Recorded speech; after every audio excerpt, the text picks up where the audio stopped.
26th February. இன்னைக்கு ஏசப்பா நம்மளை பார்த்து என்ன சொல்கிறாங்கன்னா, தீபம்.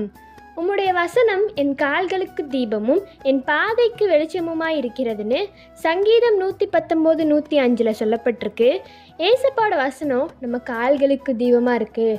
கால்னா நம்ம காலுக்கு மட்டும், நம்ம போகிற பாதையில் நம்ம காலுக்கு மட்டும் தீபமாக இருக்கிறது மட்டும் இல்லாமல் நம்ம பாதை நம்ம போகிற வே ஃபுல்லாமே வெளிச்சமாக இருக்கும். நம்ம கடந்து வந்த பாதை, கடந்துக்கிட்டு இருக்க பாதை, கடக்க போகிற பாதை எல்லாமே வெளிச்சமாக இருக்க போகுது. இன்றைக்கி யாராவது இருளில் இருந்தீங்கன்னா இந்த வசனம் உங்களுக்காண்டி தான். ஏசப்பாட வசனம் உங்களுக்கு எப்படி இருக்குன்னா, கால்களுக்கு தீபம், உங்கள் பாதைக்கு ஒரு வெளிச்சமாக இருக்க போகுது. உங்கள் இருள் எல்லாம் மறைய போகுது. இன்றைக்கி நம்ம ஏசப்பாட்ட என்ன கேட்கணுன்னா, ஏசப்பா இருளெல்லாம் நீங்கணும் ஏசப்பா, உங்களோட வசனம் என் கால்களுக்கு தீபமும் என்னோடய பாதைக்கு ஃபுல்லாக வெளிச்சமாக இருக்கணும்னு கேளுங்க. ஏசப்பா கண்டிப்பாக உதவி செய்வாங்க. By truth of mercy, have a bright day.